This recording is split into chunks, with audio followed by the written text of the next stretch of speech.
Ladies and gentlemen, ATDF everything in that shelf presentation.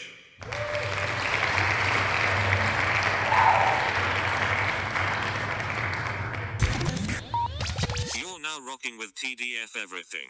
Spoiled rotten.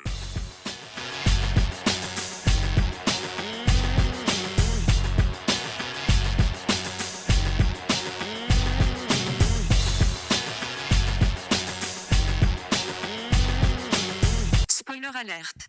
Welcome back, everybody. Hey. It's me, Daniel. And Ban. And this is Spoiled Rotten. Coming to you live on that shelf. Excellent. Yeah. We're going to make some really good radio DJs one day if we had like a soundboard that just like has weird. Yeah. Oh, yeah. Okay, well, this is the Comic-Con episode because usually we record... more specifically Phase 4 MCU, because really, like, there's a lot that happened at we're not going to Comic-Con, talk about we're Comic-Con. really more interested about the Marvel stuff. So the Marvel Comic-Con episode, because Yes. you're right. We will not speak on anything else that happened at Comic-Con, just that Kevin Feige presentation. Yep. And we will be doing it not in the order he announced it, but in the order that these things will be released. Yes, the chronological release order as it stands to this day. So that means the first thing is Black Widow coming out May 1st, 2020. Mm-hmm. What do we think of that? Well, long actually- overdue movie. It's kind of hard to be excited for it for me when we know that she dies. And we were just having this discussion off mic whether or not she can be pulled back into the MCU. And you're firmly on the side of she can't, and I'm firmly on the side that she. No, and then you've convinced me that she could. She can't be. So it's you hard could pull a because version of her, but I know what the point of that would be, but Yeah. for fans, what would be the point of that? Just to watch her regain all the stuff you've already watched her do? exactly. Anyway. So it's weird because it's like, okay, so what's the premise of this let's movie? give some details here. Yeah. The director is Kate Shortland. Yep. That's nice. Scarlett Johansson, Florence Pugh, as we weren't able to pronounce her name before, but I've Is heard that how it it is? consistently enough said Pugh. Fair enough. Rachel Weisz, David Harbour, and OT. Don't know what that guy's name is Gotcha. or person's name is. Might be a woman. Well, we know who Scarlett Johansson is playing. That's Black Widow.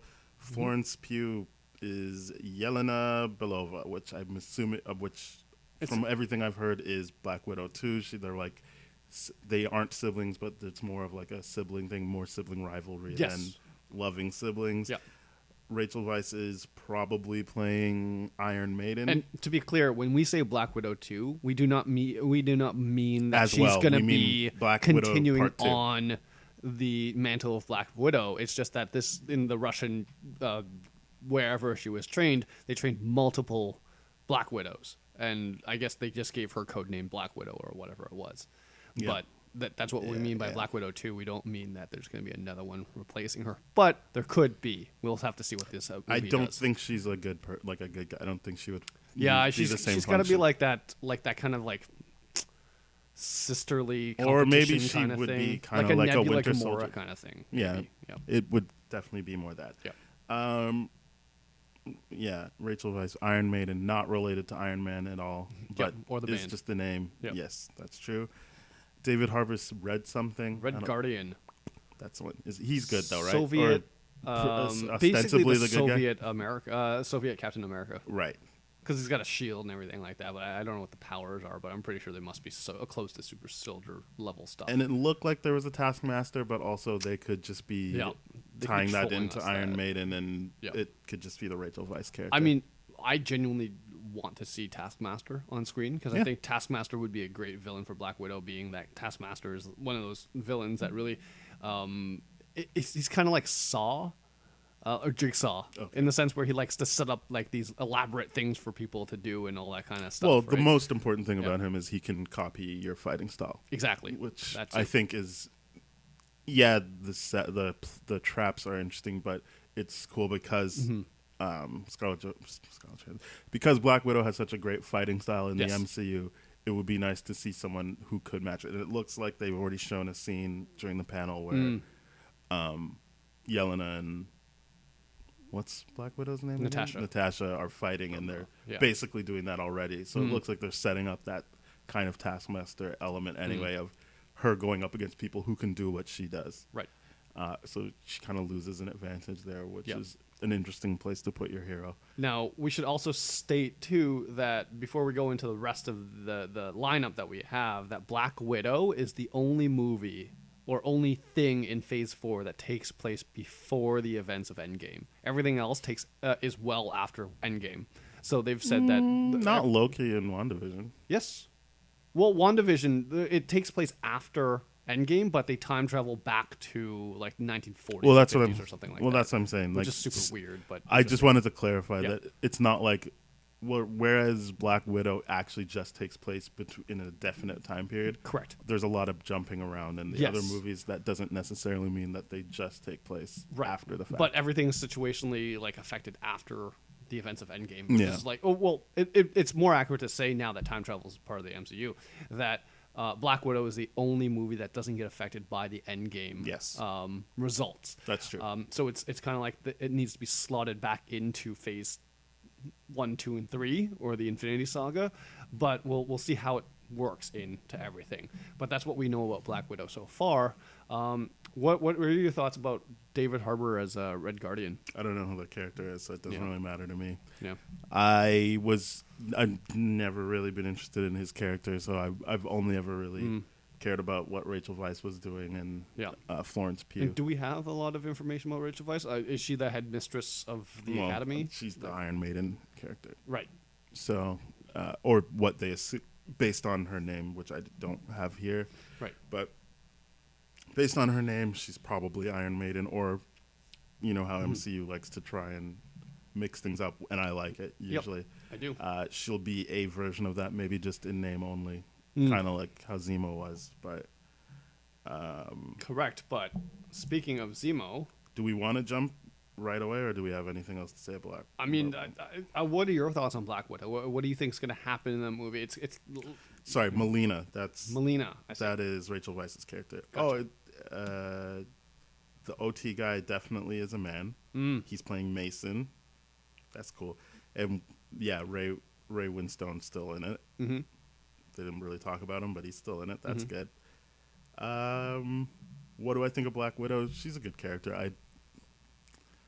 I trust that this will be an interesting thing. It seems like a weird move chronologically in terms of where we get the movies and positioning it in that way where you're like, this is just a prequel. Yeah. And doesn't seem like it would affect how we feel about any of the movies coming on. Like, at least in other phases, there's an element of like these movies building on each other, but this is backtracking. So I agree. This is very much a solo type movie where it's just like, okay, well, we know exactly what it's gonna end up with, and we know, like, we basically know enough of the origin that it doesn't. Need to be told. And I guess they are just doing the Budapest thing, which it makes it even more like Solo, where you're like, which is weird because you don't really see Hawkeye in the thing unless it's supposed to be just a cameo or something like that, which is maybe sure, whatever. I mean, like, he's not. Well, done I with guess the role, it's just not set yet. in Budapest. Maybe it's still not the Budapest story. I don't know. Maybe, but I I assume it would be. Yeah. My assumption is that it would be. I'm just A big part of I like how she works in most of the movies, mostly when she's never been able to be the lead character, but I like how they've used Black Widow. And I trust Marvel at this point. Yeah. So I think it's going to be I'm fun. not that worried. It's just, it would have been nice if this had more of an impact on the stuff. Even or happened like even before. like in Captain Marvel, where that's a prequel, it's still like, look at the effect it's had in terms of even on Spider-Man or finding out that like she was the idea behind calling it the Avengers Initiative. And she is legitimately the person that sparked this whole thing in Nick Fury to go out and look for people.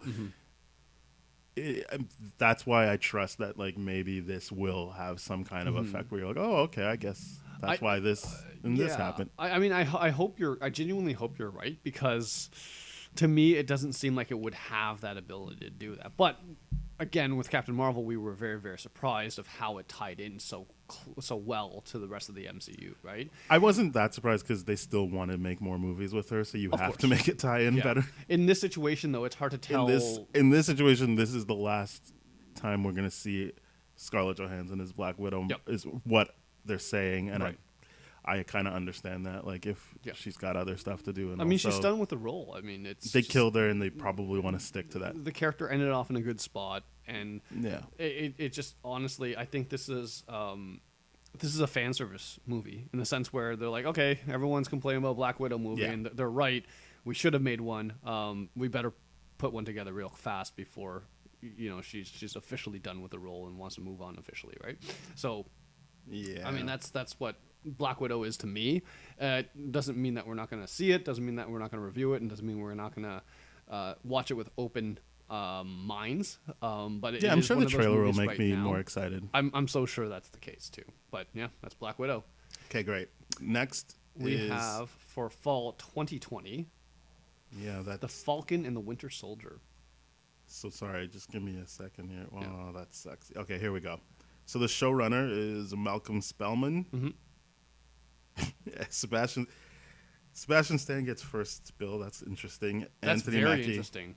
How does he get first bill? The title is Anthony Mackie first. Yeah, and but Anthony Mackie is arguably ostensibly more like important the in the shield of the MCU. wielder. I know they did the little joke on stage with "you hold it," but it still ended on "now give it back." That's enough time with you. Yeah. Anyway, Sebastian Stan and Anthony Mackie and Daniel Bruhl as Baron Zemo. Yep. With the mask, which I know you wanted to talk about, but Yes. we'll get to that. And I guess they're playing loose with this, but there was early reports that Emily Van Camp would come back as Agent 13. Yeah. Is that? Yeah. That would be really weird, right? Yeah. She'd just be like, oh, what are you saying, Bucky? Well, I just think the whole like relationship dynamic there is kind of hilarious in the sense it's like, oh, Steve Rogers kissed me, and now he left me for my grandma or aunt. Yeah. And then we gotta. I guess I'll date. I guess she's got a big kink for guys. She doesn't have to from the date anyone. I 1940s shouldn't or have made that 1930s. joke.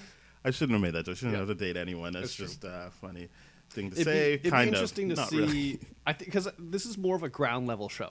Because this is the first show that they're going to do on the Marvel stuff that they've announced on the Disney Plus streaming network platform, which is super exciting because it's Kevin Feige has old Kevin Foggy Nelson. Kevin Feige. Kevin Feige. I've always thought that more ground level stuff is going to be really, really interesting, and I think this is a good entry point for the ground level stuff. And he also, Kevin Feige, he said that this is from now on the MCU is heavily tied together with the we'll get into that stuff. That TV stuff, platforms. I like that idea. Yep. Because essentially this is a training point to get Falcon up to the caliber of Captain America. Right, and I imagine that Sebastian Stan's Winter Soldier would be a part of it. Now, the question is, is he still referenced as the Winter Soldier, or is he officially the White Wolf now, like they called him in Black Panther? If he was called White Wolf, because White Wolf is actually a different character. Yeah, yeah, that's I would actually hate it if they were like, forget about the Winter Soldier stuff. He's the White Wolf, because that wouldn't mean anything outside of Wakanda anyway. It wouldn't, and certainly not to Falcon because he doesn't know him as White Wolf, and he didn't talk to him about that kind of stuff. Winter Soldier is a code name, right? I imagine he'd just go like, "Yeah, I'm Bucky now," or whatever. I still like Winter Soldier. That's cool. Winter Soldier is cool, but it's because it's got so much KGB like death assassination. Yeah, but in the stuff comics, he still can be known as Winter Soldier, and people are like, it's Winter Soldier. I get it. But I understand what you're saying. I think the show could be good. I hope that these are legitimately just limited series. I don't really. I don't want them to have season 2. Or I don't need like that. I think that's gonna be way too much. I think there's 6 episodes. I like that as well. Yep. I do want it to be. I don't need it to be the sprawling thing. I kind of like the idea that we will just get like. Maybe we are gonna get essentially like a trilogy through a trilogy of Falcon and Winter Soldier hanging out just through this Disney Plus platform of like 6 hours of. Well, I'm assuming each episode's gonna. If they're doing 6 episodes each episode's gonna be roughly 1 hour. Right? Yeah. Or that 40 to 60-minute mark of broadcast. So we'll see what happens. And that was an interesting wrinkle when they were on stage. They did their funny stuff, and then they beamed in. Well, obviously they filmed this ahead of time. It's not like it actually was beamed in, but they made it seem like he took over the communications in Zemo was like, "Oh, hi, gentlemen. It's been a while since I've seen you. Look forward to seeing you again." And he's got the mask on. Yep. And you're like, "Oh, cool." So they're like committing to this, and that makes for a more interesting villain. Oh, Even yeah. though we liked Zemo, but I feel like for Civil War, he served his purpose of like, I'm going to break up the Avengers. Yep. And as I said when we talked about the villains in it, the movies, that has such a an immense impact on what happened in these movies. And I don't know if you can go to that well again. So it would be Right. kind of nice if he was just like, yeah, like I'm still angry. Like, Yeah. just because I split you up doesn't mean I can't fuck with you some more. So Yeah, here and we go. it's interesting to see, like, too, because his is a character we haven't seen since Civil War, so we don't know if he got blipped or if he didn't, and if the blip was a part of the reason why he was able to escape from the floating raft? the raft. Yeah, if he was able to escape from the raft because of the blip, or like I don't know, but like it's a pretty interesting idea. Like that would be a cool way to reintroduce a real threat. And something that's, you know, the whole Falcon and Winter Soldier buddy mismatched cop dynamic or something like that. I really like it. It's gonna be fun. That's pretty much all I have to say about that. Yeah. Because unlike some of the other Disney Plus shows, it doesn't seem like this will have a direct tie into anything in this phase Right. just yet. I It's actually just going feel to be like nice. it's gonna have. I feel like that's different of another story, but we'll get. But I more feel like into this there. one is definitely going to set up stuff in Phase 5 in Yes. terms of what movies we see and what kind of impact that has. So agree. I think for now that's all I have to say about that. I agree. I'm And what I will say too is the idea that they're using the Disney Plus streaming service to explore characters we've seen heavily on the silver screen is a really, really genius way of them really, really promoting the new characters and the new kind of storylines. Like the next one we're going to talk about, and Thor: Love and Thunder, Doctor Strange, and Shang-Chi and the Eternals. Like they're giving them the silver stage, the front show, and then like, okay, you can enjoy these guys that you already know back home on Disney Plus. I think that's really brilliant, to be perfectly honest. so Yeah. that means that the next thing is Eternals for November 2020. That's cool. I believe Chloe, it's a 6th or an 8, or I can't yeah, I really don't see care. it, but- It's the 6th, but Yeah. I don't really care about the actual date, just the general Yeah. thing, because who knows if these things are will known to stick. move around. Yeah, Because I mean, we just witnessed the release of Inhumans. exactly. Joking. Chloe Zhao, Yeah, she is directing a pretty good cast. This was the first. Yeah. I guess they announced this first, so obviously this would have been the 1st surprise. But I think we all knew Angelina Jolie would be in it as Thena. yes, Richard Madden, that was always talked about as Icarus. Yeah. Kumail Nanjiani, I didn't know who was going to play Kingo. Don't really know who that is, but I think those three were kind of like, those were for not sure Yeah. they're talking to these people. Lauren Ridloff didn't know about that, Yeah. so she plays Makari. So that's interesting Yeah. because I'm actually reading the Neil Gaiman run of the Eternals now, just because I'm like, I have no idea who these people Yeah, are. you're doing your research. eh? In the comics, she's male.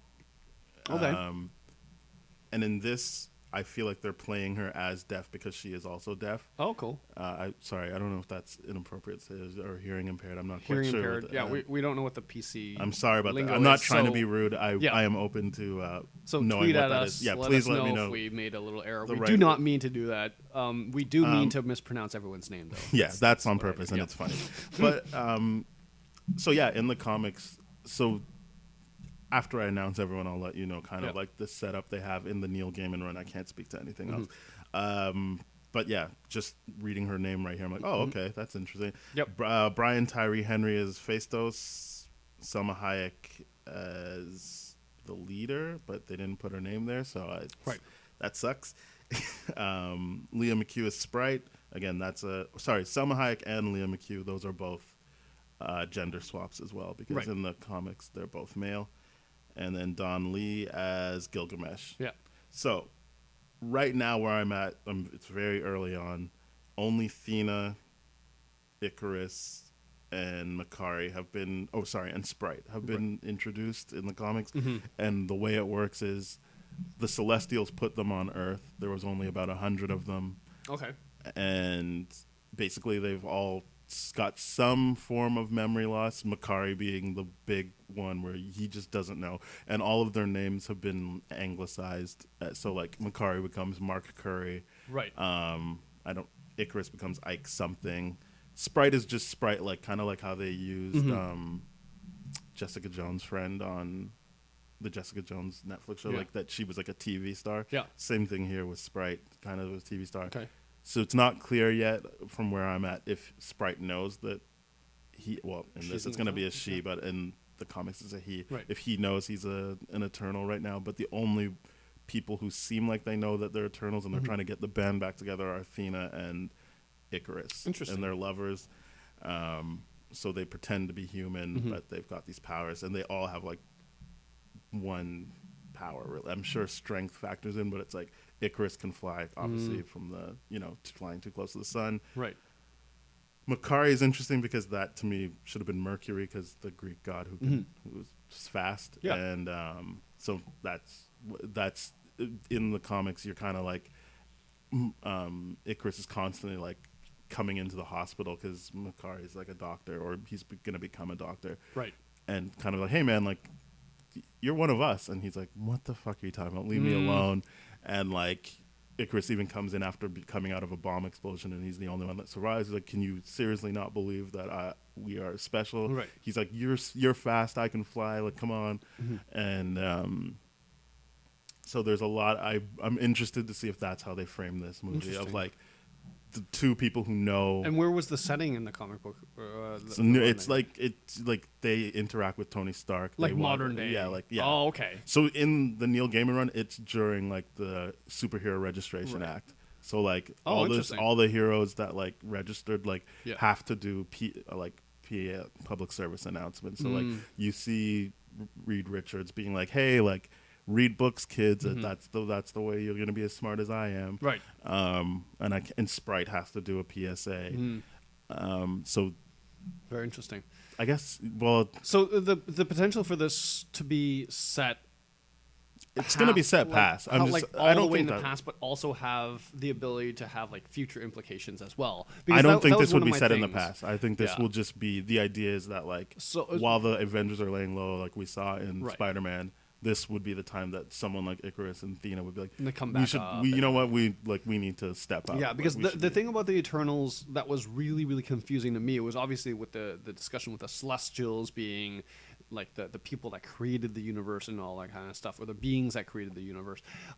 There's obviously that element of we have to go back in time, like all the way back in time, to explore that story. But that's built into how the story works. Of course. But then they constantly, especially Makari, always has flashbacks to like, he's like, what the hell, why am I remembering this? That's really cool. cool. And he just thinks he's hallucinating or whatever. That's really cool. Because you don't have to be like, a million years ago, and then like build up to it. Can start exactly the way it does in the Neil Gaiman run of like, that's really cool. It is the present day, and because I thought they'd have to use a Captain America. Like bookend it. The first Avenger kind of way of storytelling, where you're just bookend it, and like, bring him back right to this modern day or something like that. Or I don't think you have to do that the way this is written. That's really cool. But again, I'm only really basing this off of the Neil Gaiman stuff. Right. I don't know anything about the Eternals whatsoever. So this is, I'm hoping, is going to be like the equivalent of a Guardians kind of situation, where it's like, it doesn't really seem like it has the potential to be like that. It really does seem like it's more like, I guess it's closer to like Captain Marvel in the sense of like, it's more serious in tone. No, I don't mean that. I mean all the Captain Marvel on Earth stuff. I feel like is what at least right now what the Neil Gaiman Eternals is like. I see. It's very much like, hey, you need to like know your full potential. Like we could be out in the stars blowing spaceships up, but we're down here not realizing our full potential. Sure. And it's more of that kind of like introspective, like, who am I, like what's going on type stuff. Okay. That's what I mean by it. I don't think it. Gotcha. And based on Neil Gaiman stuff, it doesn't seem like it has the potential to be like Guardians, and that doesn't speak to how fun it could be. It just speaks to like Guardians was like, yeah, we're gonna go out there. This is very intergalactic. Right. So if they are basing it off of that, it does seem like it would be more Earth based and more like a coming of age type story. When I was saying the word Guardians, it meant more like the comic book property that not a lot of people knew about and was able to take it by storm and all that kind of stuff. The underdog, where it's just like you have not a lot of expectations, which is what I've only looked at the Wikipedia page for the Eternals, and of course that's not the most cohesively written thing. It's definitely very interesting to see how they all tied into this, and of course I'm hoping that they talk about the Infinity Stones a little bit more, and if they were responsible for making those and what they were thinking and all I that think kind that of would stuff. be a mistake. Yeah, I think just back. let that be the Infinity let Stones that be be dead. the Infinity Saga. Fair and enough. Let's just keep moving forward and doing new things. you That's think the they're last gonna thing you want to do introduce- is be yeah. like, hey, like we were Hey, a one remember trick this? pony. Right. Like Fair enough. Do you think that they're gonna pull out some sort of other trick in that though, like to talk about cosmic things or whatever? Because I'm that's, sure. That's I mean, where it's gonna be really crazy. Having said that, I'm not saying they won't talk about Infinity Stones. I just think that it would be a mistake because what's clear to me with this new setup is you want to show you can do other stuff. Right. You don't want people to be like, oh, but like, I miss Tony and I miss like having to deal with the Infinity Stones and like piecing that together. I feel like let that be their, for me anyway, their first phase. Right. And then let this, however long this lasts for, be about whatever this is. Right. You can still pull in the other characters, but like have it be about something different. Gotcha.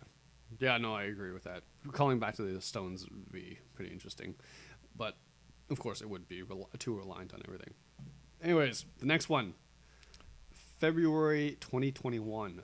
That's Shang-Chi, my good man. Shang-Chi. Now this is a movie that's heavily conflicting to me. So Shang-Chi and the Legend of the Ten Rings, if I'm not mistaken. So the casting, I will say, I love it. So hats off to Simu Liu, who is a Canadian-born yeah, I was hoping Chinese he's from Toronto, American. but I don't He's think Vancouver, he I is. think. Yeah. But either way, he acts on Kim's Convenience. Yeah. He's really, really good-looking guy for a lot of people. And anyone I talk to is like, he can really do backflips. And Yeah. I'm like, hey, good. yeah, he And does he's like funny. he does real kung fu shit, and Yeah. he's funny, and he's like really, really good. So So good on this him. This is directed by Destin Daniel Cretton. So we've already said who Shang-Chi is played by. And Tony Tony Leung Leung. and Awkwafina are in it. Tony Leung Yeah. is the Mandarin, Yes. which we'll get into. Tony but- Leung, I love him so much. Yes. Like if you've seen his Chinese cinematography stuff, he's such a great actor. Like I've one only of the seen like best. two of his like Chinese films. Oh my god! but like, and hopefully one of them is Infernal Affairs, like what The Departed was based off of. No, I didn't watch that. You should watch that, man. I That know is I one should. of the best movies ever. And I it's just Tony Leung's in it, and he plays the Matt Damon character, and Right. it's so good. It's so incredibly good. I would highly encourage anyone to go watch that movie because it's just fantastic. But yeah, that's Tony Leung. Love that actor. So I'm happy about whatever. Yes, I'm happy about Mm. the casting. I like the story about it because the night that they announced it, Yes. Simu Liu was kind of like retweeting all the times that he was like, okay, great, like we've got like those characters. How about Shang-Chi now? Yeah. Please contact me. And then yeah. when they announced it, he quote tweeted that and just said, hey, thanks for contacting me. Yeah. Which was really cool. But also, the story of that was pretty wild. Like, they were screen testing a whole bunch of people. He screen tested, and then they casted within the same weekend. So that right, was. but when don't I know. hear screen test, I feel like he still auditioned like in the Oh, first for round, and it's sure. just like, Yeah. you test it on you test on the Sunday and you get it on the Tuesday. But to me, this is one of those things where it's just like, are there enough? Does this really speak volumes to how few Asian American actors there are, or Asian North American actors there are? Because, like, even Aziz Ansari goes into this at some point. He talks about this heavily when he was casting a role for Master of None, and he got Alan Yang. Originally, he was like, you put out a call sheet for Asian American actors and you get like next to nothing back or something like that. It's crazy versus every other race. Like everyone's just jumping all over it and all that kind of stuff. Right. So it's one of those things where in the market, there's not a lot of Asian American actors. And the reason why I'm conflicted about this movie is because yes, I wanted an Asian male actor to be a hero. Mm-hmm. Shang-Chi is one of those roles that I'm not too much in love with now, but I thought a lot about the idea of what's going to happen with what Kevin Feige said after with Phase 4. I can't say that name properly ever. if Shang-Chi was set after the events of Endgame, I think it'd be very, very interesting because you have now a Asian American male that has to explore Chinese roots. So it has that potential to be that like fish out of water thing, with like the Iron Fist kind of thing. If they did an Asian American actor as Iron Fist and then went to China and still felt out of water. I see what you're saying, yeah. You know what I mean? So it could be interesting, and it would be very interesting to see how Asians treat Asian Americans. Because my assumption is that he'd have to go to China at some point to do some training or something like that. I feel like it's pretty just New York set. I feel like it'd have to be, though, because it's just like the reason why is because I feel like they would with a move like this, they're going after the Chinese demographic market for movie making. So I feel like some scenes have to be shot in China. Yeah. So for him to go to China and be like, because this has always been my thing, to go to Asia for me as an Asian, like Canadian, is super weird because I know instantly they are going to know that I'm not from China, even though I look like them. Right. And so how they treat me is going to be very, very different. And this is what my family has even told me, too. They're like, yeah, they're going to treat you so badly because they don't accept you as an Asian. They think of you as white. So to have that dynamic, that racial dynamic explored on screen is something I'm hoping they Hopefully would do. they explore that. Yeah. I wanted to circle back because I didn't really get the sense that there wasn't a lot of people, like even someone like Louis Tan, who didn't bring up, he was in Deadpool 2: A Star Shattered. Yes. He was in Iron Fist. He was even saying like, yeah, I fought really hard for that role. Congratulations to you. We were talking about like Ross Butler, talking about Ludi Lin. Yeah. And those are, I think that was more just the names that we know, but I've got to imagine there's still a bunch of people that auditioned because... Oh, I'm sure there's been a bunch of them, but it's just, I don't know. It's really weird because it's just one of those things where I'm always constantly looking at because I'm just like, well, I've told you, It's like more, I've got a little bit of an interest in acting lately. Yeah. But the idea of like an Asian male stepping into these roles, there doesn't seem to be a lot of these roles, and now there is, and I don't know if that's a thing that's going to change in the future, right? Hopefully it is. Yeah, I mean, I would imagine it's more people don't want to hire Asian leads. Yeah.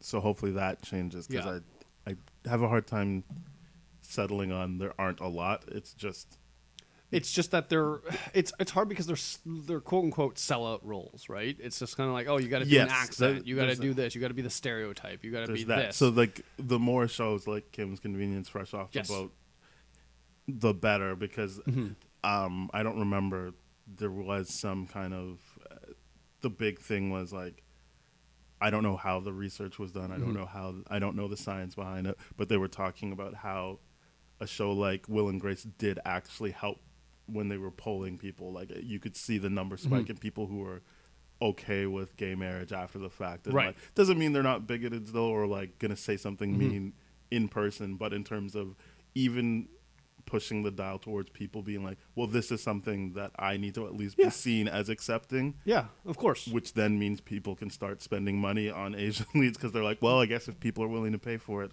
we can make it. Because that's the business part of it. Yeah, there's a lot of pressure on this movie, I think. There's a lot of pressure because it hasn't, I mean, aside from like kung fu movies, it doesn't really... I wouldn't say there's a lot of pressure on it because it's I personally feel like there's a lot of pressure. I think there's a lot at stake for you in particular. Yes. I think just the way, for me, there was a lot at stake in terms of Black Panther. Yes. Not for me being like, is it going to be entertaining, but how, and I think this is what you're getting at, how nuanced are they going to get? Yes. And I would and just like I thought Black Panther was very nuanced, and I appreciated that.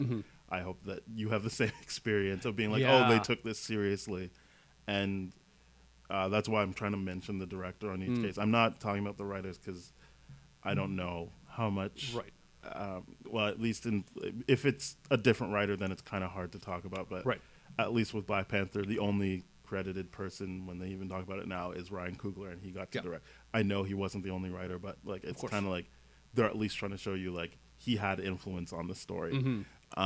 In this case, that's not the case, but I'm hoping still as the director he can be like this is what it is. And that story we tell about how Ryan Coogler actually went to not Wakanda isn't real, but he went to this kind of hidden away country in Africa, or at least village in Africa, and he was kind of like, this is part of my history, and how he was treated differently, and how he was just, because obviously I think it's clear that like Killmonger, not in terms of his actual ideologies, but that was his like being a part of this culture without ever actually growing up in it and feeling a way about that. And I think that's how he came to terms with it. And I'm hoping this director has a similar thing, as you said, like if he does go to China, how he gets treated there. And that's what I was hoping Iron Fist would kind of be like. Yeah. Once they cast who they cast, that went out the window. But I think they have a chance to rectify that. And we'll talk about it later, but it's obvious now that the Netflix stuff doesn't count for shit based on certain people getting cast. It doesn't count. But so I think that I hope that that's the step in the right direction of them being like, yeah, this is how we're gonna do it. Yeah, I mean, it's very, very interesting because I mean, Destin Daniel Cretton, who's the director and screenwriter and all that kind of stuff. Is he the screenwriter? I don't know if he is. I don't I see just him said as screenwriter because I see David Callum as the writer. Okay, that's right. I'm looking at his Wikipedia right now. He's from Hawaii and everything like that, which is individually unique. Yes, that's also unique. Yeah, from an Asian heritage It might standpoint. also play into what you're talking about. As Absolutely. being Hawaiian Chinese and then dealing with like mainland China or even like Hong Kong, something like that. It's a really weird thing, and I hope like him being an Asian outsider, not from like if you got Ong Lee to do it, right? Yeah, I would. That's different. I think it would be a very different movie that I would not be excited for. But because you have Destin Daniel Cretton doing that's it, just because Ong Lee's not that exciting of a director. Yes, he's very visual, but he's not that great. Just a little hot take there. Yeah, but the idea of him being an outsider that's also Asian is super interesting to me. So I feel like they're going with that direction in this movie, and that's what I genuinely want for them to explore. Because I think that's a unique thing that a lot of Asian Americans or a lot of Asian Canadians we talk about like a lot. Like I remember like a lot of my friends back in high school, the Asian ones that didn't belong to the immigrant Asians, and we didn't belong to the people like the white people or everyone domestically born. We were just like, we're in this weird position, man. Like nobody accepts us for what we are, so we accept each other. And then it just gets weird because it's like there's elements of like over Asianness, and then there's like over whiteness or something like that. It's really weird kind of dynamic to explore. Like it's just nobody really accepted us for what we are. It's kind of like how like Gambino raps about how he was like the weird black kid. Right. You know, like he wasn't accepted by other black kids or whatever. It's that kind of dynamic that I think is going to be really, really interesting if they explore that. Which I really hope they do. Yeah, I hope they do it. And I guess this is the best way to do the Mandarin. Yes. So Tony Leung is the Mandarin, and he's the real Mandarin this time around. Yeah. Which a lot of people are very excited for. It's good that, I hate to put it this way, but that it is kind of self-contained in an Asian story. Yes. As opposed to him being the mystic, exotic guy, like threat for a white American. Yep. I just still feel like hopefully they get that tone right. I think it'll feel. I mean, maybe it'll be not in terms of story arc, but I'll feel as good about it as I did when they did M'Baku, and it wasn't like, oh great, here's the man ape. Like it was like, oh no, that makes sense. They really made it work. Tribe, they rewrote a lot of things to make it work. I really hope that's the same way with the Mandarin and the Ten Rings.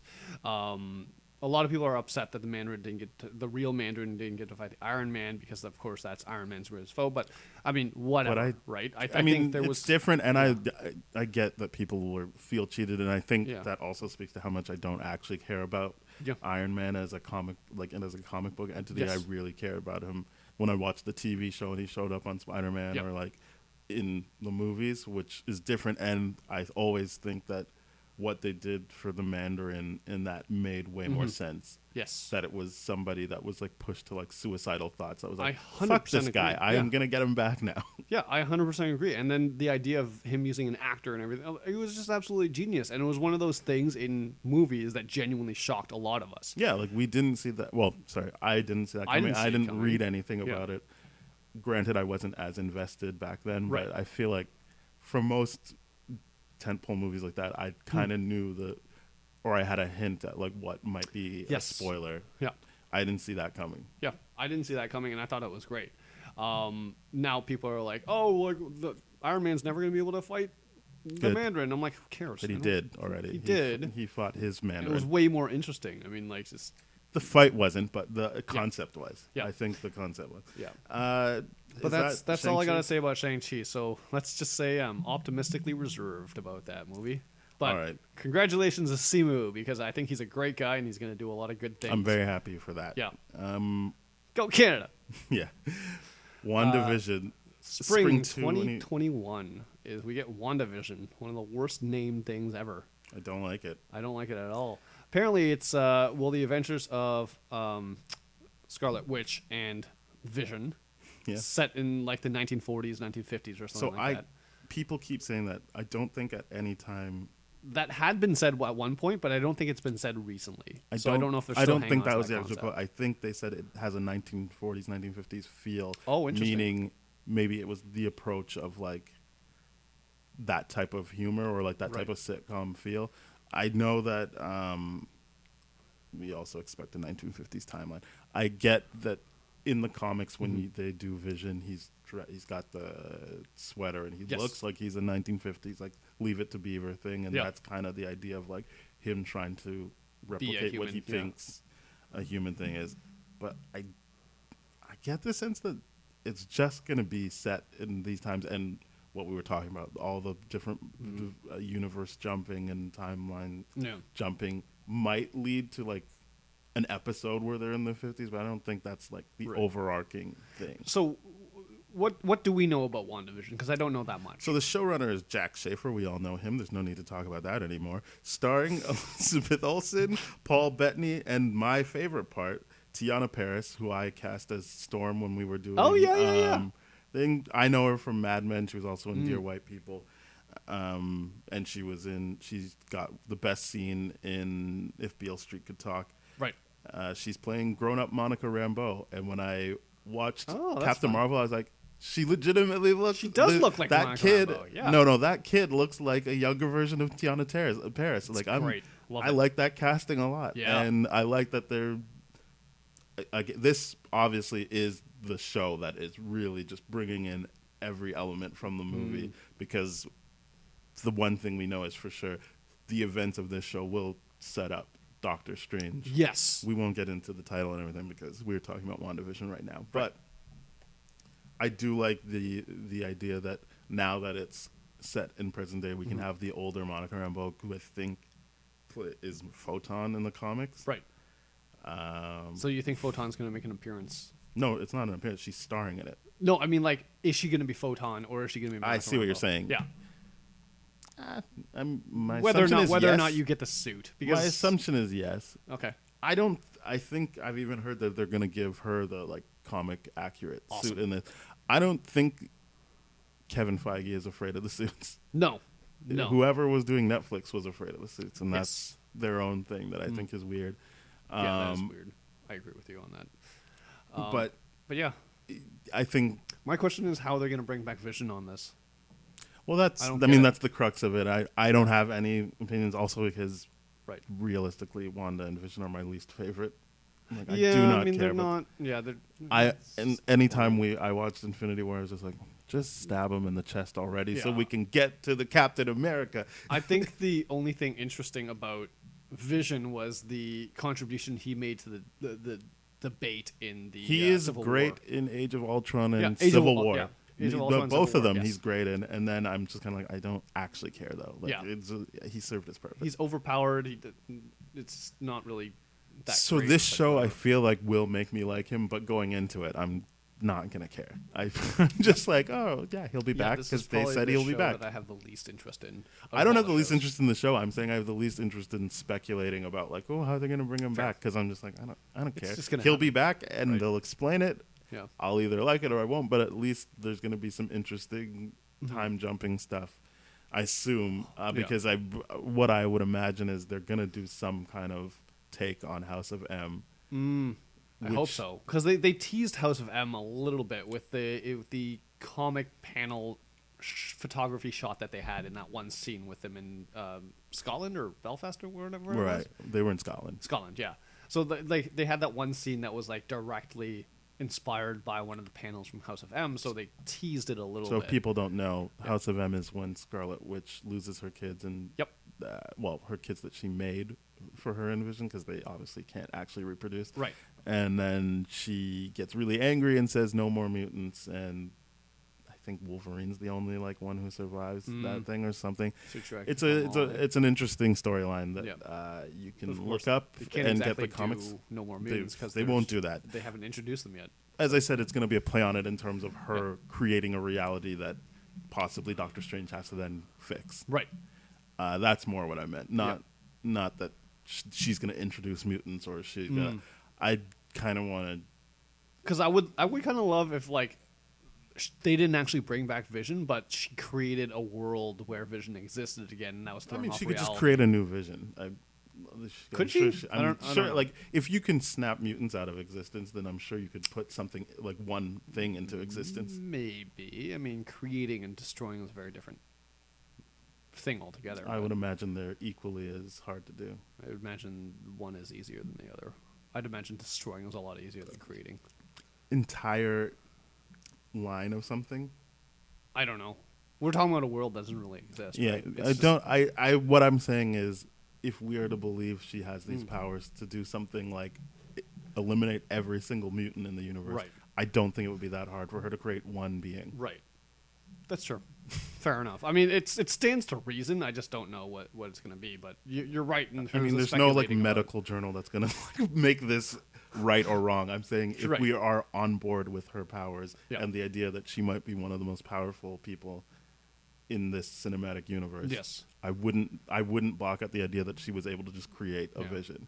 Now it's just my thing. Like, I keep thinking about this. Like, does she because she's supposed to be like a 20-year-old in this? Does she fully understand how to use her powers yet? She doesn't know. That's what she's said multiple times. Yeah. Okay. That was my Okay. Cool. Next movie. Hold on. May 2021. Are we sure we're there yet? Hold on. Oh yeah. I'm looking at the. Okay, so Doctor Strange and the multiverse. In the Multiverse of Madness. Yes. Oh, in the Multiverse of Madness. Okay, so this is cool because Doctor Strange. We have Elizabeth Olsen. She is the co-star of this She's movie. The co-star, so that means we're gonna get Scarlet Witch tag teaming with Doctor Strange, and Wong is back as well. Yes. Scott Derrickson is directing and writing. Do we have Chitwell coming back as Chiwetel? No. Chiwetel Doesn't say. As Mordo? No? Does not say. So that means Mordo might be the trilogy ender, which is weird because Dormammu usually is, right? My assumption is probably just not going to touch on it. I don't know. Because I mean, it seems like a waste of Chiwetel. Yep. He's good in the movie he was in. Yeah. But I don't know if because they want Nightmare to be the like villain of this movie. I don't know who that is, so it doesn't matter to me. Yeah. This is definitely going to have an effect, and with a name like In the Multiverse of Madness, I feel like that's why they would be connected, is like kind of Doctor Strange has to come in and be like, the fuck did you do? And she's like, I got upset, so can you fix it or no? Leave me alone. And then they work together and they fix it.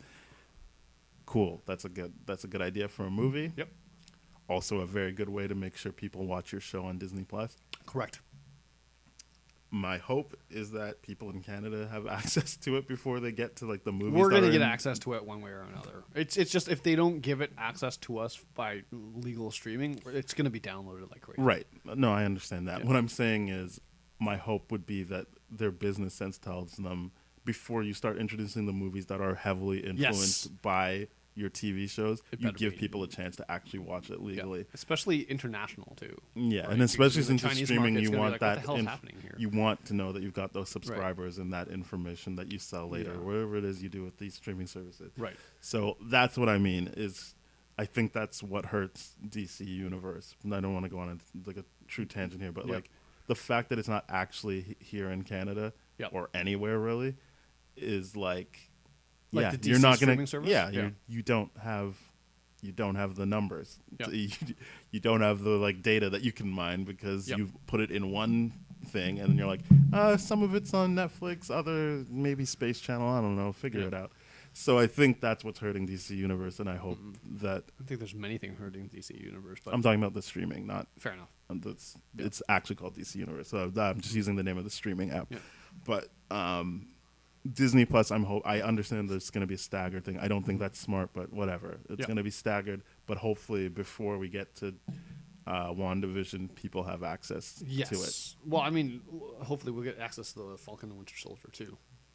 Well, I mean, by the time it gets here, Winter Soldier will be already on it. What I mean is, as we talked about, that's not really going to influence, we don't think, movies in this. Because Disney Plus is supposed to be out this year in fall, 2019? November. Yeah, 2019, yeah. Okay. That's so Doctor Strange, the Multiverse of Madness. What else do we know about that? Who's writing it? Who's directing it? Scott Derrickson. Scott Derrickson is the answer to both. Gotcha. And he did Doctor Strange 1, right? Yes, he did. Yes, he did. Okay. Although I feel like someone else wrote it. Right. I'm sure he wrote on it, but there was another person on it. But Probably the guy that wrote Iron Man 1. no. Yeah, and then just that Kevin Feige said just because Quentin Beck lied about the multiverse doesn't mean there isn't one, which I guess we already knew. And I guess the big thing is it's going to be the first scary MCU film. Yes. Some people have run with it's going to be a horror movie. I don't know that they would actually commit to that, but I believe Feige when he says it will be at least the first scary movie. Right. So that's good. I guess. This movie is it's pretty interesting to me because I clearly thought they were going to go Mordo with this one, but it doesn't. I always knew they weren't doing Mordo on the second one. Yeah, really. Eh? They always talked, like Scott Derrickson in particular, always talked about wanting to use Nightmare as the villain for the next movie. Gotcha. It would make sense to have Mordo involved to the extent that he'd be like, look at all this stupid magic stuff that's ruining everything. Right. Like we've got multiverses. I told you that everything. We have too many people practicing magic. Yeah, and just in general, his fears are coming true now that there's too much stuff to deal with. So it's gonna be interesting to see what what the purpose for Doctor Strange is now that the Time Stone is not there. But I mean, he's still going to protect. He's going to still protect reality, but it's just whether or not the absence of the Time Stone in the Eye of Agamotto changes anything for him. I'm pretty sure it doesn't, but it might make his job a little bit more difficult. I don't know, but we'll see. Well, I don't. His whole thing was you're not supposed to use it, so I don't think it makes it more difficult. Well, his whole thing, or was that the Ancient One's whole thing? It was more the Ancient One's whole thing than it was his thing. He was just like, yeah, let's use it whenever we want. He's ostensibly replacing the Ancient One, then that should be his thing too. I guess so. It should be. And that's Mordo's point, yeah. Which he wasn't wrong about. Don't use it because you're just going to fuck things up. Yep. So the idea isn't that he used it to enhance his powers, because even in Infinity War, it's not using the Time Stone. No. He's just protecting it. Correct. So I feel like it actually frees him up to do more things if he doesn't have to if he's not be there to latched on to something. Yeah. That's a good point. I never thought about that. It'd be interesting to see anyways, nonetheless. Next one. Hold on, we're going way too quickly on these ones now. Oh, you still got more to talk about for Strange? Nope. Okay. Hold on, though. Oh, Loki. No, next one is spring 2021 is Loki. So we get to see what Loki gets up to after he steals the Tesseract again. And, I'm just going to say Kevin.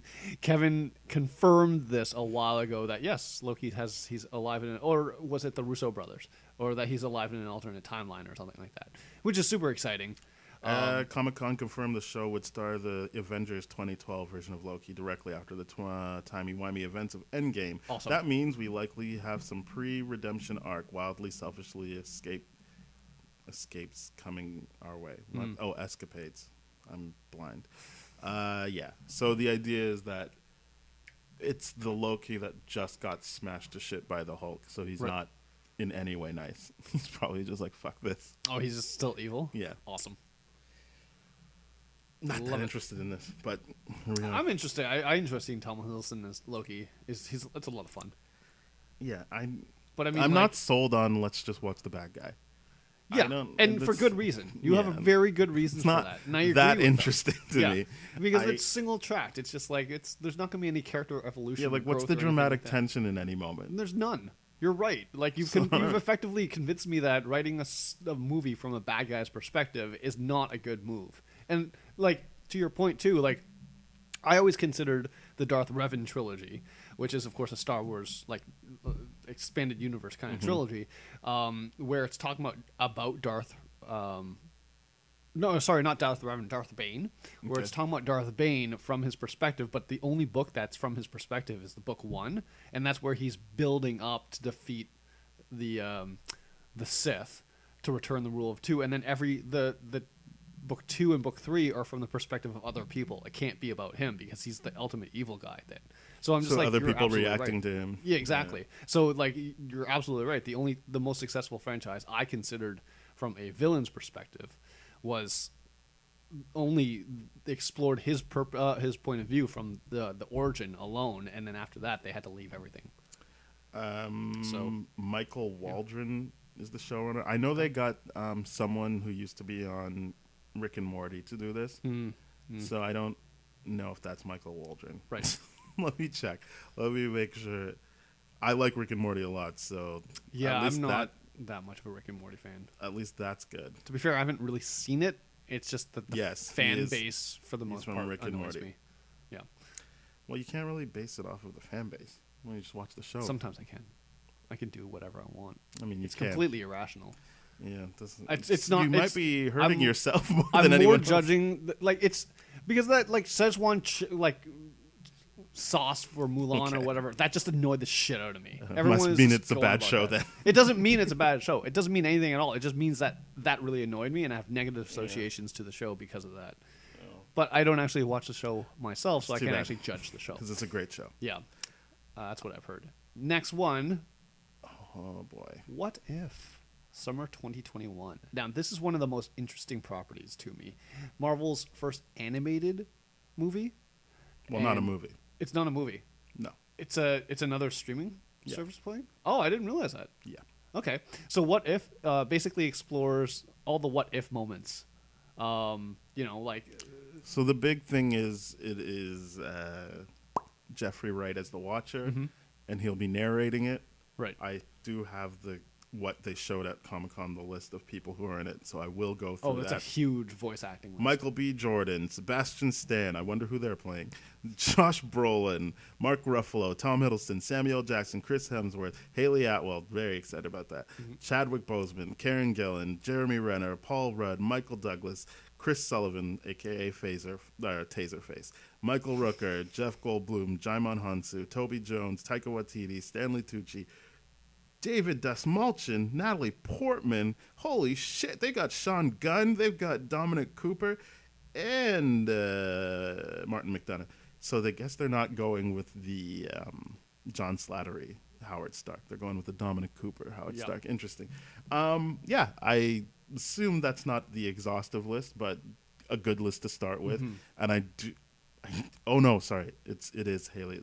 I heard the first episode is what if Peggy Carter got the serum. Oh, yeah, instead of Captain America? In my head, I thought it was Agent 13, but it makes more sense, yes. Yeah. I'm like, I don't see Emily Van Camp here. But yeah, Haley Atwell, so I'm always interested in her stuff. I know this is animated, so it's not the same effect, but still nice. I do like that when you want to, do crazy things that it is framed in the this didn't actually happen, this has no effect on anything. So I do like the idea of this show, and I like the idea that they get to explore those crazy things that are just really, really fun to do. So I mean, this is obviously a DC example, but they have something like this where what if what if Superman Kal-El landed in Soviet Russia, so that's as opposed called to Elseworld stuff, right? That's like Elseworld stuff. So it's kind of similar to that kind of concept, which I think is really, really cool. It allows a lot of different things to work. Genuinely interested in this. I thought it was a movie. I genuinely thought it was a movie. I don't think makes it would more work sense as that a it's movie. a TV show. Yeah. So I don't know how many episodes this is. Is this the same level of the Loki, WandaVision? At least they can keep going with this. Yeah. They can keep going with this, and this would be a lot of fun to continue going with. It's just like, hey, what about this idea? It's like, okay, let's do that. Let's make it a what if episode. I think it's just a fun thing to do. I like it. Yeah. Great. And then after that, Hawkeye, fall 2021. So this is the last of the announced streaming services stuff that they did for Phase 4. So yeah, it just confirms that it's Jeremy Renner, obviously. Yes. It'll introduce Kate Bishop and looks firmly based on the Matt Fraction's Hawkeye series and straight from Renner himself. We don't get to see the teaser. Yeah. Oh wait, yeah, we do. Oh, nice. I'm not actually going to watch it, but there's a teaser. Yeah. That's interesting. That's cool. I didn't know there was a teaser. But anyways, this is... And I like that it's called Hawkeye because Kate Bishop does become Hawkeye, so you don't have to worry about, what is Jeremy Renner in the whole thing. Yeah. He could just be in the first episode and then just be Kate Bishop the rest of the time. It could be. I don't think that's going to happen. I'm just saying. It's not going to happen. I don't think you'd build Jeremy Renner for just one episode. Or maybe you would, depending on the budget. Who do you think? He's just got a bunch of spare time to do a TV show? That's true. But anyways... It's a lot of him passing on the mantle kind of thing, so that'll be somewhat interesting if you like watching people get trained. It's honestly not that great, but they will never convince me that Hawkeye is a compelling character. I don't know, if you look at some of the stats for Hawkeye, every team that he's on always wins, so there's that. Yeah, on a team. I don't really care about him. So he's got to do something pretty compelling. No, I'm joking. I did say that they were going to focus on his Ronin stuff. Sure. They said they were going to do that? Why? I don't care. Why, though? I don't care. I don't want to see a character... I don't care about this. Yeah. I care about Loki less, but I don't care about this. The Ronin stuff is just... I mean, don't get me wrong. It's just a vehicle that was perfectly used already to be like, yeah, this is how far gone he is. I mean, it certainly was used. I don't know about perfectly. Fair enough. Okay, but either way, I don't need to see 2 or 3 episodes of him being Ronin and just being... I think it might more just mean the effects of being Ronin on him and what that means to him as a now mentor to someone else. Gotcha. And maybe it's more like a Mr. Miyagi, like I got a real bad past. Right. Especially coming right out of this into this. I'm a bit that would damaged. Be kind of interesting. I'm a bit damaged. I hope that's what they mean because I don't actually care to watch that again. It wasn't actually done well. Yeah, fair enough. It was just fan service for the costume, I guess. But yeah. And then finally... Well, it's not finally, but in terms of the last movie that they're saying will be in this phase is... Well, no, Thor, Love and Thunder. No, it is the last movie in this phase. Yeah, but that's not the last thing we're talking about. So that's why yes. No, it's the last of phase 4. So Thor, Love and Thunder, starring Chris Hemsworth, Tessa Thompson, as well as, big surprise here, Natalie Portman. And Taika Waititi is back as director and writer. Yeah, baby. So what we're going to see here is, and he said, so here we see Natalie Portman become Thor, take the mantle of Thor and everything like that, which is kind of interesting because, of course, Thor has Mjolnir now as well as Stormbreaker. He's going to keep Stormbreaker, it looks like. So in the comics, but yeah. Something he's fighting, Thor is not fighting against, but fighting with Nick Fury. Yes. And he whispers something in his ear, and that really fucks with Thor's mind, and he's no longer able to pick up Mjolnir. Right. And then, again, it worked because it was in comics. A female picks up Mjolnir, and they played a lot with, I think, maybe just a month or so of who is it, who knows, because you never see without the mask and helmet on. Turns out it's Jane Foster who wants to save the world because there's a thing, and Thor just starts going as Odin's son. So I just want to make it clear, this isn't a case of Batman, Batwoman, there's Lady Thor. There's only one Thor. Yeah. Jane Foster will be Thor, I guess, in this movie. And it makes sense that kind of where we left Chris Hemsworth Thor last movie, that he might start being I'm Odin's son now. I think it would be weird if they tried to make it seem like he wasn't worthy anymore, because that was kind of his arc in Endgame, is feeling weird. But I can see him being because he already kind of passed it off to Valkyrie. Yeah.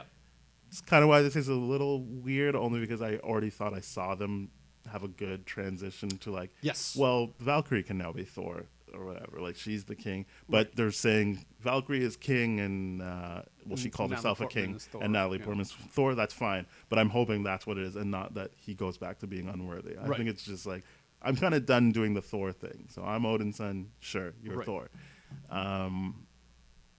There's a lot of interesting stuff in that though, because it's also Jane Foster is dying of cancer. Yes. And Mjolnir like kind of resets it every time. So like, if she's getting better, she uses Mjolnir, and then it's like, well, you're back to square one on that. Yeah. So it's like this really, really cool plot device that they have with Jane Foster in the comics, where she's been diagnosed with breast cancer. She's going through chemotherapy. She's fighting it. But every time she turns into Thor, like you said, it basically resets all the chemo back to stage 1. So she has got to do all that chemo all over again. Right. So she's always faced with this decision. It's like, do I fight the breast cancer or do I save the world? And obviously she saves the world. Might be a bit much to put into this movie, but I think it's going to be a bit much to put in this movie for sure.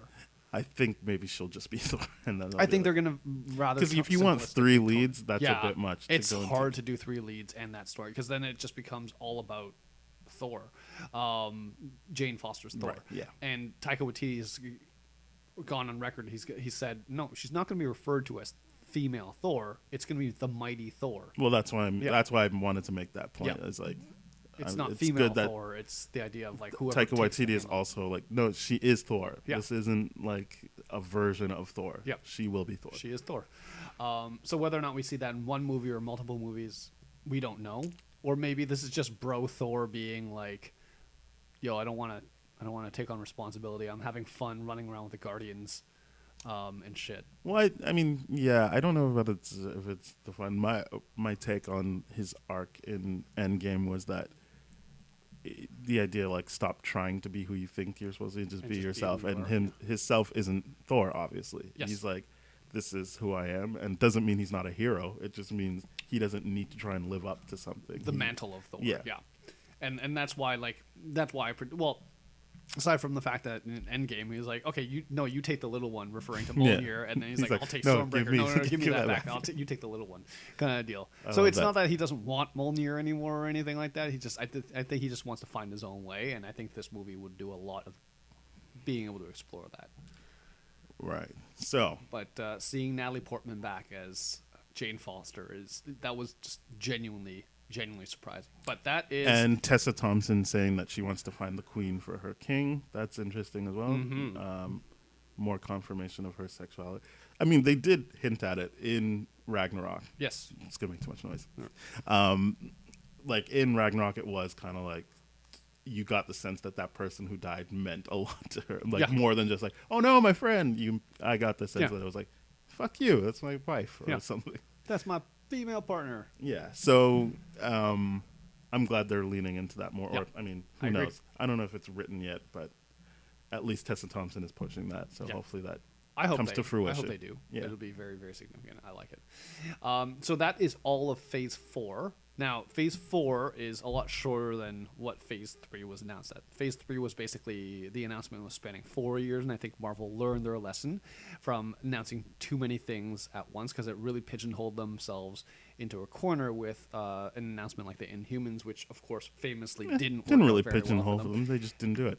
Yes, but of course, I think what they're doing is, if we did a shorter Phase announcement, we get to make a big deal of this more rapidly, but also it allows us to basically not have to go back on what we said kind of deal as much. The dates might change. Still move around stuff. He said that, but what we do know is from the MCU announcement from Hall H in Comic Con, there was a lot of other things that were announced and confirmed by Kevin. Nothing was confirmed. No, well, I mean, he said that they're in development, so it does confirm that they're coming I don't know out. that he said that on stage. I get that people are saying that. The exact quote was, we didn't have, like, that's Phase 4, we didn't have time to talk about Black Panther 2. We didn't have time to talk about Captain Marvel 2. We didn't have time to talk about Guardians 3. We didn't get to talk about Fantastic Four or the Mutants. That's all he said. Yep. Doesn't mean anything is confirmed. He just said a bunch of things. Fair enough. So whether or not someone interviewed him after the fact and he was like, oh yeah, that's for sure happening, I don't know. Right. But what was said on stage had nothing to do with confirming anything. He just said, we don't have time to talk about it. Right. And in fact, I saw an interview backstage where like, so what's going on with that? He's like, I just said we don't have time to talk about that. Which isn't a confirmation of anything. Fair enough. But it's reasonable. Well, it's definitely confirmed that Guardians 3 is coming up out of all those things. Black Panther 2 is definitely coming up as well, because they did announce a sequel to Black Panther pretty much the same weekend that it opened, back in February a few years ago. But I think the thing that everyone is talking about the most, No, the which we big haven't surprise talked for me. about, yeah, and I'm gonna let you say this name, Mr. Ali. Mahershala Ali is Mahershala Ali Blade. is Blade. Now, this has got a lot of people upset because they wanted Wesley Snipes to come back, which I'm like, why? Just Were let a that- lot of people upset? A lot of people were, enough where he actually put out a response to it, and I'm just like, it doesn't take away from the Blade trilogy. It's just, this is just going to be a different Blade. I think I saw people being like, "Why would you waste such a good actor on something like this?" But I didn't. I mean, I guess I kind of saw people like, "Oh, this should be Wesley Snipes." But at the same time, why not just let your trilogy be your trilogy? Yeah. And then that's kind of what I like about something like Batman, that it's not tied to one actor. Like, that's how you know there's longevity, is that multiple people can do it. Yeah. And you still enjoy it. So so Mahershala Ali is Blade. No real confirmation of what. So I'm hoping that he shows up in something like a Doctor Strange or something like that. The Multiverse of Man. Oh, that'd be cool. Because I mean, that's kind of like if you announce like I'm likening this to the casting of Black Adam and The Rock. well, no, I'm not likening it to that because they had their chance and they missed it. Yeah. Well, I'm likening it to like when they're like Josh Brolin as Thanos, and you're like, oh, okay, and then he shows up in Guardians of the Galaxy and the end of Age of Ultron, Right. Where it's like, well, we're not doing his. his movie Right. yet, but like, well, at that time they were conceiving it as one, Right. but like, we're not doing his big movie yet, but like, you'll still see him, or Chadwick Boseman, Tom Holland showing up in Civil War before you see them in their own movies. I'm hoping that's their approach to this, because I think I hope it does, because my biggest thing out of the Phase 4 announcement was obviously no team-up movie, no crossover team-up movie, which of course other is than Doctor disappointing. Strange. Other than Doctor Strange and arguably the Eternals, but I mean, like, it's one of those things where it's just like we've come to expect an Avengers at every phase, and this is the first phase that we don't get in Avengers 4. So I mean, it makes it really, really interesting because they're, of course, rebuilding the whole, introducing new people to the whole thing, and having Blade pop up in Multiverse of Madness would be very, very interesting. Just to be like, okay, we saw him a little bit and everything like that. It would really just to like a tease post credit scene, because like it's like that. weird to bring him out now if Yeah. you don't see him for another 4 years. Yeah. Well, that's one of the things, right? It's just Which then it is like the Black Adam thing. Like, Yes. if we're what I think you're saying is like not trying to project too far into the future, Correct. then you kind of undercut that by being like, oh, and in 2023 you'll see Mahershala Ali as Blade. It's kind of like, well, don't do that, because this was good. This was like, here's the next 2 years. yeah. Like, don't worry about it. Like, we've got you till Yeah. 2022. Like, this is what you'll be seeing. There's no need for you to like. There's less time for you to like build up in your head what you think will happen, and then possibly it's like. So I'm hoping that the idea of bringing them out for that is that they're kind of gonna pepper them in one or two places, I'm hoping you're and right then about that. you too. then you feel the need for like a solo to be like, oh, what's that guy's deal? If you don't already know who Right. it is. So yeah, I'm hoping that's what they do. They might not. And I heard that the idea was that as soon as he won his Oscar, he called Kevin Feige and he's like, I play Blade. Oh, so really? you- That's what he yeah. said? That's awesome. He's like, just so you know, like I like if you want to work That's with really me, I cool. want. But as I said, it shows that the Netflix shit doesn't mean anything because he was already cottonmouth, and they're like, yeah, Yeah. It's Go true. ahead. Yeah. I was. I don't know why they tried to keep up that ruse for so long. No, they're connected. No, they're connected. Come on, look. off. They said the happening or whatever the fuck. Yeah. It's a thing. There's They're some all Easter the egg references. It's in the same thing. I'm like, no, it's really not. But I mean, one way that would be cool, though, like I'm sure you've seen this meme, is that because of the events of Spider-Man: Far From Home, that Daredevil gets pulled into this universe very effectively to be like, hey, yeah, I'm going to represent Mr. Peter Yeah, we Parker said that in on the court and Spider-Man everything like episode. that. I'm just like, this is great. Yeah, we said that on the Cool move. Spider-Man Yeah. episode. I don't want to. I don't not think it's give going us to credit. happen, but Yeah. it's just whatever. I am looking forward to him being Blade. Yeah. I'm really I looking think I forward to it. kind of said what I was and wasn't looking forward to. Mostly just, I'll watch Loki, but it seems like a weird choice. Only because Yeah, that seems like a fan service if thing, they're too. like really doubling down on it's the bad one, you're like, then he'll just do bad things. Yeah. There's not going to be like or I mean, I guess maybe we'll watch him not be so bad again, but we already watched that over the course of a couple Right. movies. That's kind of my thing, is like we're retreading if we do. I mean, or I It guess is you watch retreading him territory. become a good guy a different way. Yeah. Or just be Okay. like after Thor 2, where he just takes over the throne and just like parties with it. Which is, Yeah, well, that's always been my argument. As much as people are like, he's my favorite villain, I'm like, Is he he hasn't been a really? villain since Avengers. Like, Avengers Yeah. was the first time he was straight up like, Yeah. oh no, I want to do this. Yeah. And it's going to hurt people. In every other movie, Every he other just movie, he's- reluctantly teams up with people because And he not has even reluctantly, he wants to be Yeah. friend. He's just kind of an asshole, but it doesn't mean he's like a straight up villain. Yeah. He's kind of an asshole, but he's still like, well, you're my brother, and like Yep. we work together, and I want some things that might conflict with what you Mm-hmm. want, but I don't want to like, as you even pointed out, as soon as he becomes the king of Asgard, what's the worst thing he does? Like build a just statue in his parties. name, and then Yeah. he's like, and now we watch plays and have fun. Yeah. No one was like, oh my god, the tyrant Loki. He just doesn't take care of anything. He's just like, oh, the 9 realms, they'll take care of themselves. I'm just gonna party. But and like do this. people who live under his Yeah. rule are happy though. It's not like Yes. it's not. So that's what I was saying. Like he's not really a villain. Like he's not a villain. And He's just anytime he like selfish. flares up and be, you're like, well, yeah, he was lied to about his like lineage, and he feels like an outsider, and people kind of treat him like one. Yeah. So there's justification for those kind of outbursts, but at the same time, it's just like he had genuinely has not been evil since Avengers. Yeah, The first one. even the first Thor, you're kind of like, I guess he's doing the wrong thing, but he's still kind of like, Yeah. I mean, That's give why me a he's break. fun, I because just it's found out just- I'm an ice giant. Yeah, and that's where I think the sweet spot for this movie is, like where kind of like where Guardians is, where it's kind of like a little bit of good, a little bit of bad, you know, kind of stuff like that. I think Except it's for fun that to watch except for that he won't be a little bit of good at the beginning. No, he won't. We'll He'll have be to get very, there. very bad, and then he'll get to where Yeah. he gets to be good. So there's that. Hawkeye's just, I don't care. Zero. Hawkeye's just- it's yeah. a zero. Not like I don't feel negative about it, and I don't feel positive about it. Yeah, it's. I feel like it's gonna whelm me. Sure. And WandaVision at least will be interesting. I guess I don't. I mean, the only real Disney Plus like show I care about is Falcon and Winter Soldier Now- because I like those characters. Fair enough. Out of all this, which is the movie that you're most excited for? That's Thor because I really liked Ragnarok. Yeah. I agree with you there. Then Shang-Chi.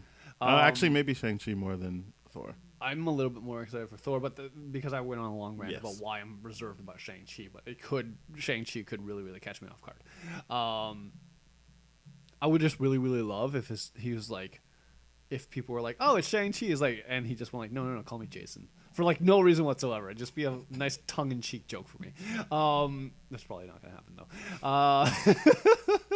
I think out of all the movies, I'm most interested in the Eternals as well as Thor.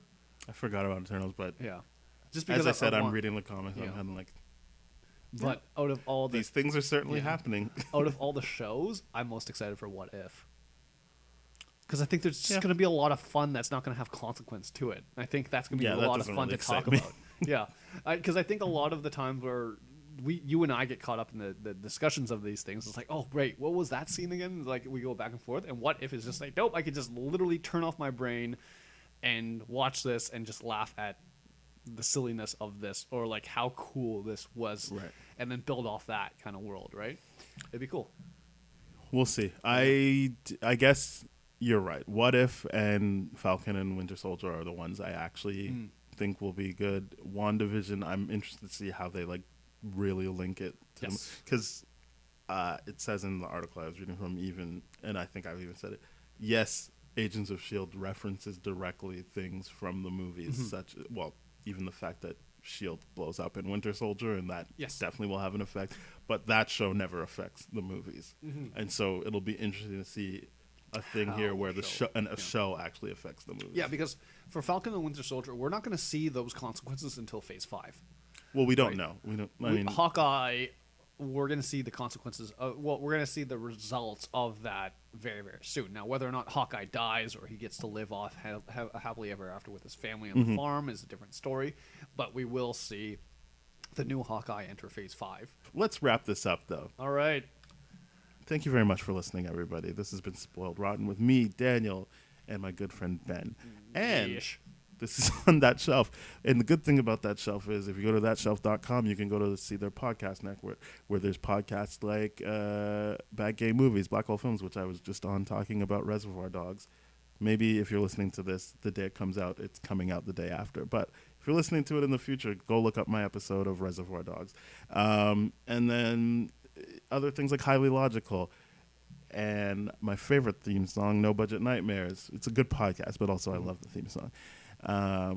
Just tons of fun on that podcast network. Go to thatshelf.com. And if you want to listen to episodes earlier than episode 61, I think that's Black Panther, then go to tdfeverything.com/spoiledrotten, where you'll find our social media and you can get in touch with us. Our email, which is spoiledpodcast@gmail.com, and you can rate, review, and subscribe on Apple Podcasts, Google Play, Stitcher, Spotify, Radio Public. And please leave comments and share with your friends and actually rate us, because it all means a lot to us. Yeah.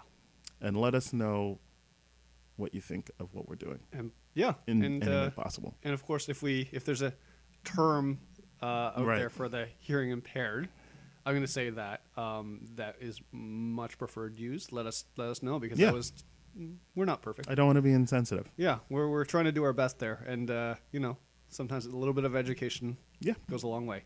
So again, apologies to anyone that heard that and was offended by it. Certainly didn't mean that, but of course, let us know if there's a preferred term.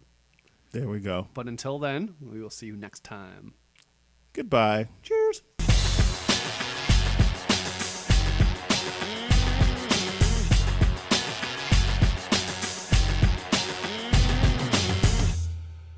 This has been a TDF Everything production, brah.